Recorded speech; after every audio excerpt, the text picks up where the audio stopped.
Assalamualaikum warahmatullahi wabarakatuh. Kali ini saya akan menjelaskan tentang pajak penghasilan pasal 21, yaitu pajak penghasilan yang dikenakan kepada subjek pajak dalam negeri. Baik, kita awali penjelasan ini dengan definisi terlebih dahulu.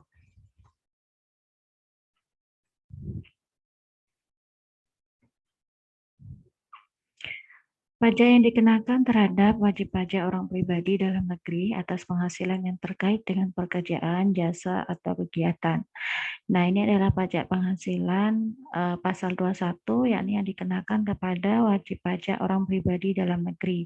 Nah, apa saja yang dikenakan terhadap wajib pajak tersebut, yaitu segala jenis penghasilan yang terkait dengan pekerjaan, jasa, ataupun kegiatan lainnya, yaitu seperti penghasilan yang berbentuk gaji, upah, honorarium, tunjangan, pensiun, atau pembayaran lain dengan nama apapun.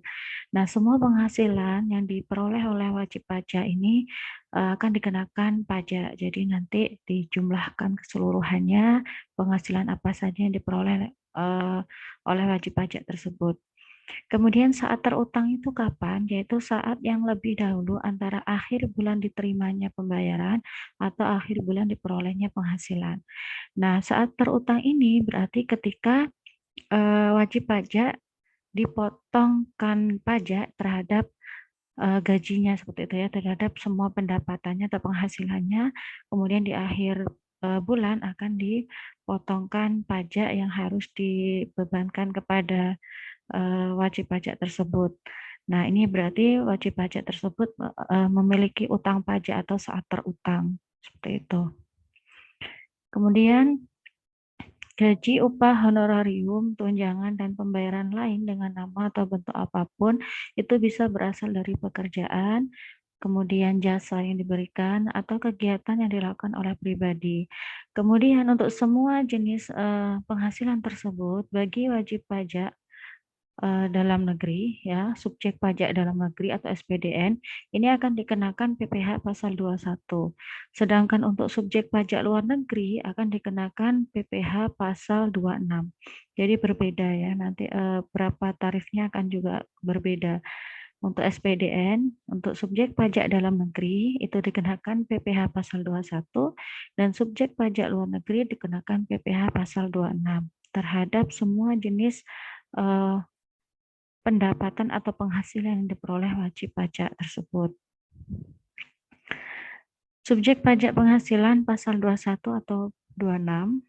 Nah, siapa sih yang harus dikenakan pajak terhadap pajak penghasilan? Yaitu yang pertama pegawai, kemudian penerima uang pesangon, pensiun atau uang manfaat pensiun, THT, JHT, termasuk ahli warisnya. Nah, ini juga dikenakan pajak penghasilan. Kemudian bukan pegawai juga bisa.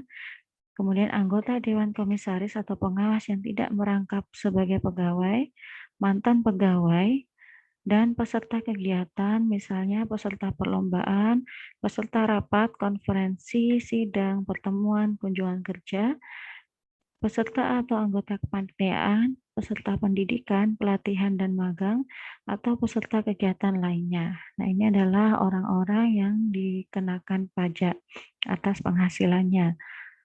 Kemudian untuk subjek pajak bukan pegawai yang melakukan pemberian jasa, jadi ini yang bukan pegawai ya, berarti tidak penghasilan yang diperoleh eh, bukan secara rutin ya, bukan bulanan seperti itu, atau bukan sebagai pegawai di suatu perusahaan yang juga harus dikenakan pajak, yaitu yang pertama tenaga ahli yang terdiri dari pengacara, akuntan, arsitek, dokter, konsultan, notaris, penilai, dan aktuaris. Nah, ini juga harus dikenakan pajak. Jadi ini profesi-profesi tenaga ahli yang juga menjadi subjek pajak.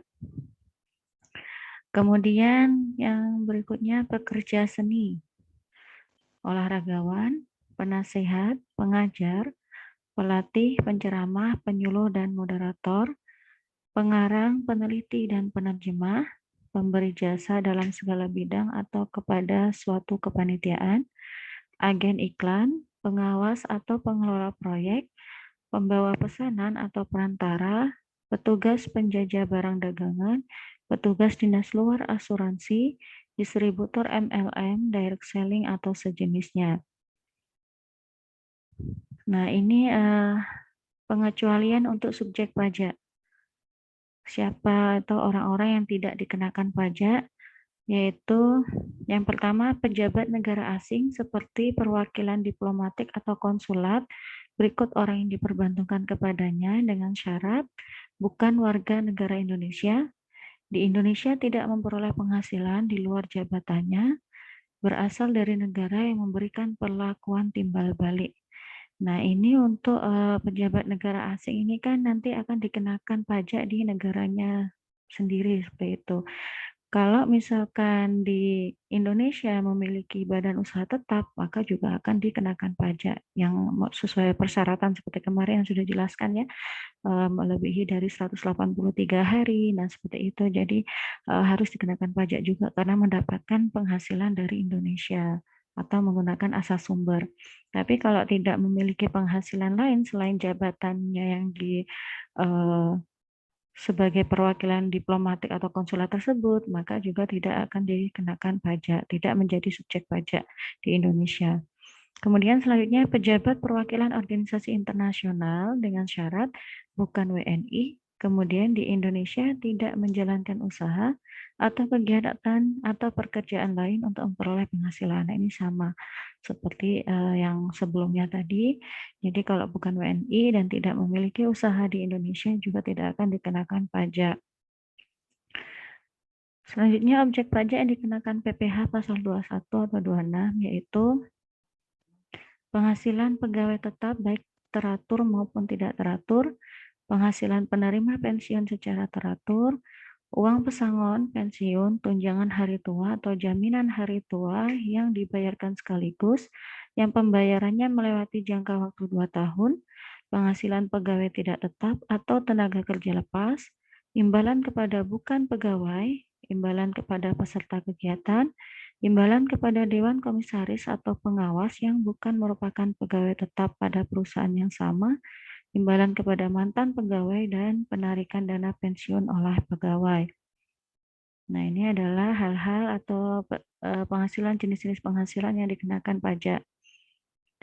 Pengecualian objek pajak, ini yang tidak dikenakan pajak ya. Yang pertama, santunan asuransi kesehatan, kecelakaan jiwa, dwiguna dan asuransi beasiswa. Ini tidak ada pajaknya. Kemudian natura yang diberikan oleh WP atau pemerintah, iuran kepada dana pensiun, JHT, THT yang dibayar pemberi kerja, zakat atau sumbangan keagamaan wajib yang diterima OP atau orang pribadi, zakat atau sumbangan keagamaan wajib yang diterima orang pribadi ini juga tidak dikenakan pajak, kemudian juga beasiswa. Nah, ini tidak ada pajaknya ya.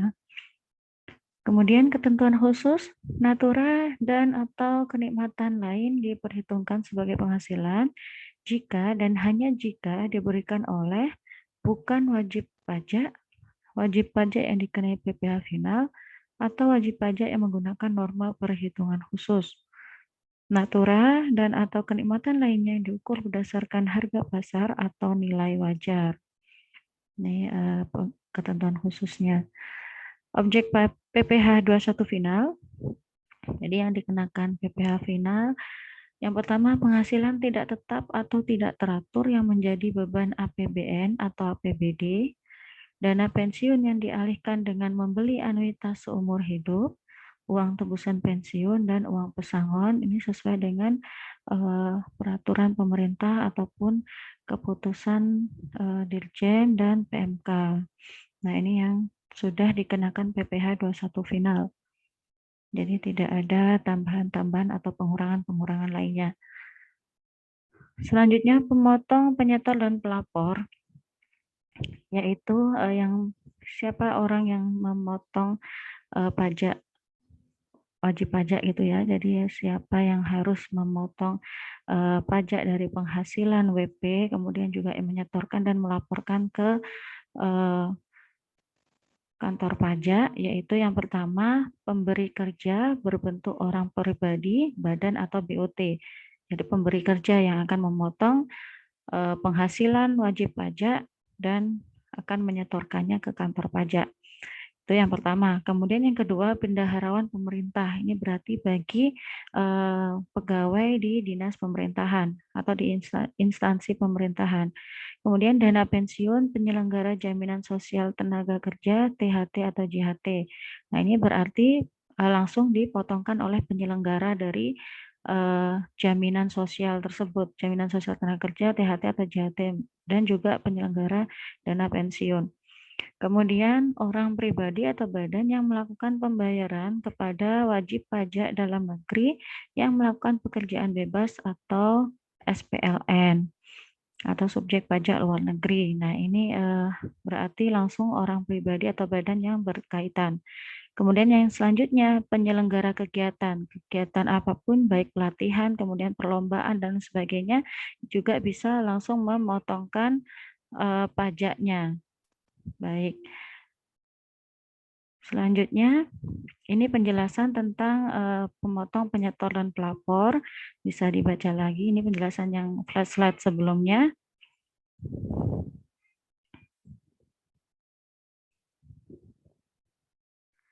Baik, saya lanjutkan.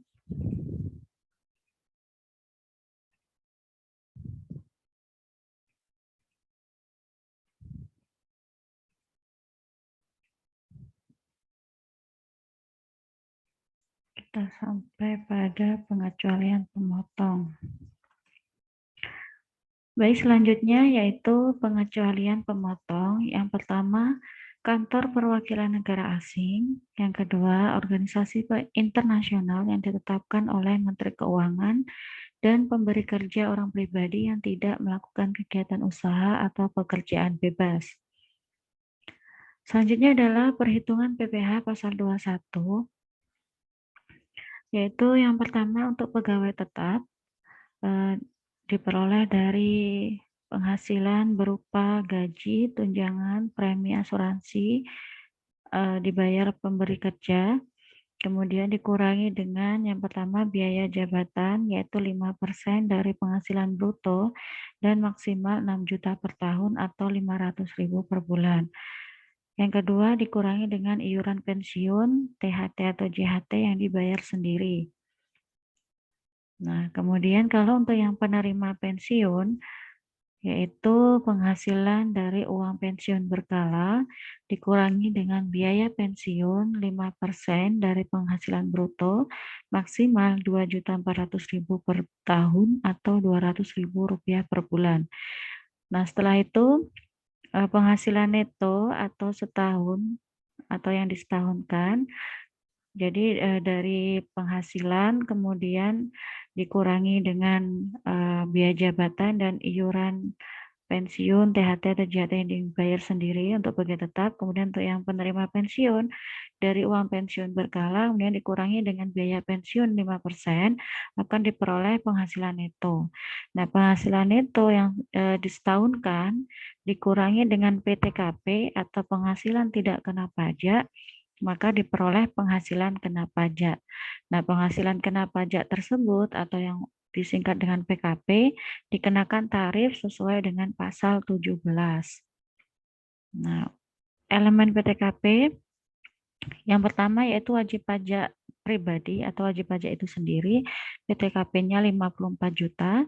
Kemudian untuk status kawin 4.500.000, tanggungan per orang dengan jumlah maksimal 3 orang tanggungan, masing-masing 4.500.000, dan PTKP bagi istri yang penghasilannya digabung 4.500.000 juga. Nah, ini untuk elemen PTKP. Selanjutnya, lapisan tarif. Nah, ini adalah lapisan tarif yang dikenakan bagi wajib pajak yang memiliki NPWP. Lapisan penghasilan kena pajak 0 sampai dengan 50 juta. Oh, ini kurangnya nolnya 1. 0 sampai dengan 50 juta rupiah dikenakan tarif 5%. Kalau yang tidak memiliki NPWP lebih tinggi yaitu 6%. Jadi kalau punya NPWP ini adalah tarifnya, kemudian kalau yang tidak memiliki NPWP itu dikenakan tarif yang lebih tinggi. Selanjutnya di atas 50 juta sampai dengan 250 juta ini dikenakan tarif 15%. Di atas 250 juta sampai dengan 500 juta kena tarif 25%, dan di atas 500 juta dikenakan tarif 30%. Perhitungan teknis untuk PPh pasal 21 bagi pegawai atau bagi pegawai tetap, yaitu yang pertama ada gaji sebulan ini ya.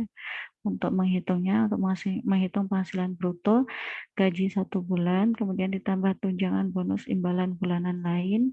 Nah, ini tambahkan kemudian iuran JKK, JKM, JPK yang dibayarkan oleh perusahaan, tambahkan di sini, maka diperoleh jumlah penghasilan bruto per bulan. Nah, pengurangnya biaya jabatan, iuran dana pensiun, JHT, THT yang dibayar karyawan itu sendiri, maka diperoleh jumlah pengurangan. Ini penghitungan PPh pasal 21 yaitu penghasilan neto per bulan, ini ya, jadi ada penghasilan bruto per bulan dikurangi dengan pengurang per bulan, diperoleh penghasilan neto per bulan, kemudian disetahunkan, yaitu penghasilan neto setahun dikali 2, yaitu untuk mencari penghasilan neto setahun ini, penghasilan neto per bulan dikali 12 bulan. Oh, ini salah, harusnya nomor 8 ya. Jadi ini penghasilan neto per bulan dikali 12 bulan, hasilnya adalah penghasilan neto setahun. Setelah itu dikurangi PTKP, maka diperoleh PKP. Nah, PKP ini berarti 9 dikurangi 10. Oh, ini diganti lagi. Nah, diperoleh PKP, kemudian pajak terutang setahun yaitu PKP dikali tarif pasal 17, berarti poin 11 dikali tarif pasal 17. Nah, selanjutnya pajak terutang sebulan yaitu pajak terutang setahun dibagi 12 bulan, berarti poin 12 dibagi 12 bulan, maka diperoleh pajak terutang sebulannya. Nanti ini saya perbaiki di BPT-nya ya. Poin-poinnya ditambah, diubah. Selanjutnya ini adalah contoh pertama untuk gaji bulanan. Ari pada tahun 2018 menjadi pegawai tetap di PT Senyum dengan memperoleh gaji sebulan sebesar 6 juta rupiah dan membayar iuran pensiun yang ditanggung sendiri sebesar 250.000. Ari telah menikah dan memiliki 2 orang anak. Bagaimanakah perhitungan PPh 21 dan jurnal yang dibuat pada saat membayar gaji? Nah, kita perlu tahu dulu di sini adalah penghasilan brutonya. Kita cari penghasilan bruto yaitu gaji sebulan 6 juta, tidak ada tambahan penghasilan lainnya sehingga total penghasilan bruto yaitu 6 juta ini tiap bulan. Kemudian pengurangnya biaya jabatan sebesar 5% dikali 6 juta, hasilnya adalah 300.000 rupiah. Iuran pensiun 250.000, jumlah pengurang 550.000. Selanjutnya menghitung PPh pasal 21, penghasilan neto per bulan yaitu 6 juta dikurangi 550, hasilnya 5.450, kemudian disetahunkan, penghasilan netonya disetahunkan, 5.450.000 dikali 12, hasilnya 65.400.000, dikurangi dengan PTKP. Yang pertama PTKP sendiri 54 juta, kemudian status kawin 4.500.000 dan tanggungan 2 orang anak yaitu 9 juta. Jumlah PTKP 67.500.000. Oke, berarti penghasilan kena pajaknya yaitu minus 2.100.000, jadi lebih banyak PTKP-nya, maka pajak terutangnya 0, gitu ya. Oke, ini kurang ya. Jadi lebih banyak PTKP-nya dibandingkan dengan PKP-nya. Bagi pegawai tetap, biaya jabatan ditetapkan 5% dari penghasilan bruto dan maksimal yang diperkenankan dalam perhitungan PPh pasal 21 pegawai tetap adalah 6 juta setahun atau 500.000 sebulan sesuai dengan PMK nomor 250 garis miring PMK .03 garis miring 2008. Jadi ini ketentuannya ya, maksimal untuk untuk biaya jabatan ini maksimalnya 500.000 sebulan. Jadi kalau ini kan 300.000, misalkan biaya jabatannya 5% dikalikan penghasilan bruto itu melebihi dari 500.000, maka yang dikenakan tetap Rp500.000 untuk biaya jabatan. Jadi tidak lebih dari 500.000. Baik, jurnalnya yaitu yang pertama untuk beban gaji, yaitu jurnal debit beban gaji 6 juta, kemudian kreditnya utang iuran pensiun 250.000 dan kas yang diterimakan ke pegawai 5.750.000. Tadi adalah contoh yang pertama. Kemudian yang kedua, Harun pada tahun 2017 memperoleh gaji sebulan sebesar 10 juta dan membayar iuran pensiun yang ditanggung sendiri sebesar 500.000. Harun telah menikah dan memiliki 3 orang anak. Bagaimanakah perhitungan PPh 21 dan jurnal yang dibuat pada saat membayar gaji? Kita hitung gaji sebulan 10 juta, ini adalah gaji penghasilan brutonya. Jadi tidak ada tambahan penghasilan lainnya. Kemudian pengurang biaya jabatan 5% dikalikan 10 juta, hasilnya 500.000. Iuran pensiun 500.000, jumlah pengurang 1 juta, maka total penghasilan sebulan 9 juta. Selanjutnya penghitungan PPh 21 penghasilan disetahunkan yaitu 9 juta kali 12 hasilnya 108 juta. PTKP sendiri 54 juta, kawin dan tanggungan 3 anak yaitu 18 juta, total 72 juta. Maka PKP-nya 108 dikurangi 72 hasilnya 36 juta. Pajak setahun yaitu 5% dikali 36 juta. Ini pajak yang terutangnya yaitu 1.250.000. Nah, ini kan PKP-nya di bawah 50 juta ya. Jadi dikenakan tarif 5%. Yaitu 5% kali 36 juta, hasilnya 1.250.000. Ini adalah pajak yang terutang selama 1 tahun. Kemudian pajak terutang per bulannya berarti 104.167.000. Maka jurnalnya dibuat adalah beban gaji 10 juta debit, kreditnya utang PPh 21 104.167.000, 104.167 rupiah, kemudian utang iuran pensiun 500.000 dan kas 9.495.833 rupiah. Nah ini. Selanjutnya contoh ketiga untuk gaji bulanan. Randy pada tahun 2019 bekerja sebagai karyawan swasta, memperoleh gaji sebulan sebesar 15 juta dan membayar iuran pensiun yang ditanggung sendiri sebesar 400.000. Perusahaan memberikan fasilitas asuransi kecelakaan kerja, kesehatan, dan kematian sebesar Rp600.000 dan memberikan tunjangan jaminan hari tua Rp400.000. Randy telah menikah dan memiliki 2 orang anak dan menanggung ibunya yang tidak memiliki penghasilan. Istri Ardi atau istri Randy ini ya, salah. Istri Randy bekerja sebagai pegawai negeri. Bagaimanakah penghitungan PPh 21 dan jurnal yang dibuat pada saat membayar gaji? Nah, kita hitung penghasilan brutonya gaji sebulan 15 juta ya. Gaji sebulan 15 juta, kemudian premi asuransi yang dibayar perusahaan 600.000, iuran JHT yang dibayar perusahaan 400.000. Jadi total jumlah penghasilan bruto 16 juta. Pengurang yang pertama biaya jabatan 5% dikalikan 16 juta. Karena ini melebihi nilai maksimal, maka maksimal yang dikenakan yaitu 500.000. Iuran pensiun yang dibayarkan karyawan 400.000, jumlah pengurang 900. Selanjutnya penghasilan neto per bulan 15.100.000. Ya, 16 dikurangi 900. Penghasilan neto setahun 190.800.000 rupiah. PTKP sendiri 54 juta, kawin 4.500.000 dan tanggungan 13.500.000. Jumlah PTKP 72 juta dan jumlah PKP yaitu 118.800.000. Pajak terutang setahun yaitu yang pertama, karena ini melebihi 50 juta jadi dikenakan tarif progresif, yaitu yang pertama untuk yang 50 juta dan kenakan tarif 5%, hasilnya 2.500.000, dan sisanya 68.800.000 dikenakan tarif 15%.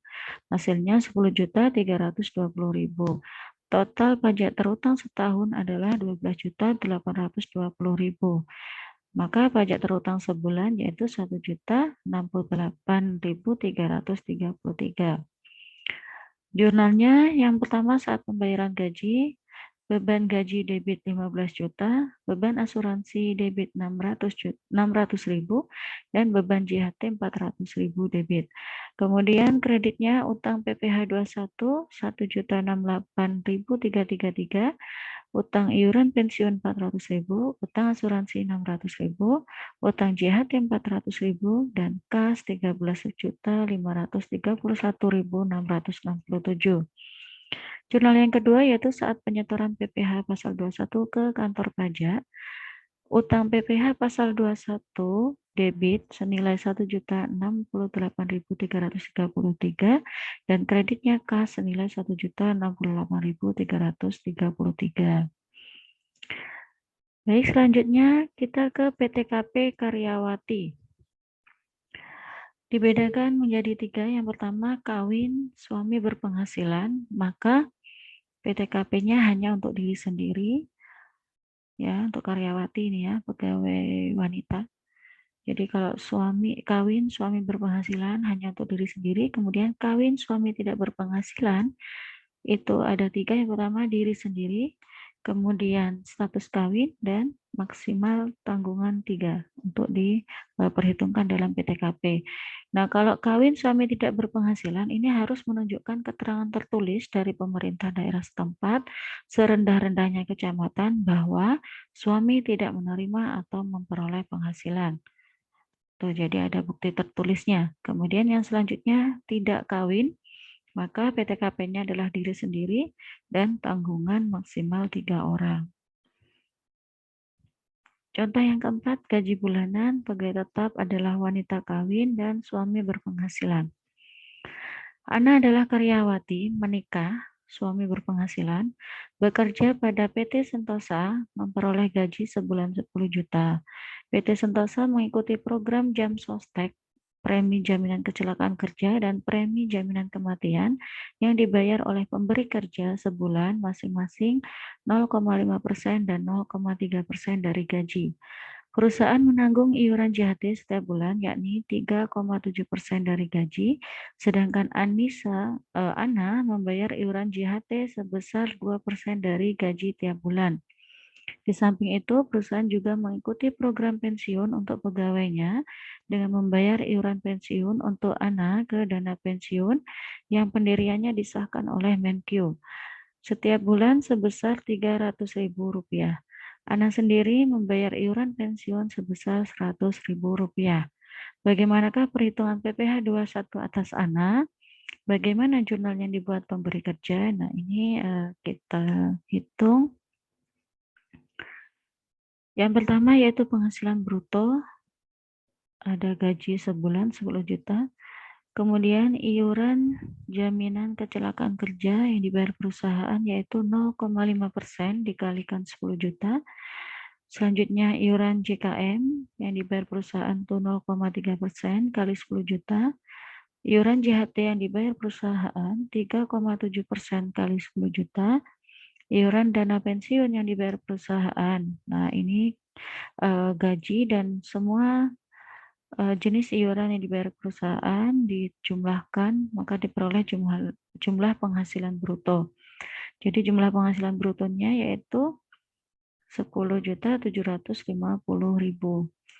Selanjutnya pengurang yaitu biaya jabatan sama dengan 5% dikalikan 10.750.000, hasilnya yaitu 537.500, namun yang dikenakan adalah maksimal 500.000, maka pengurang untuk biaya jabatan 500.000.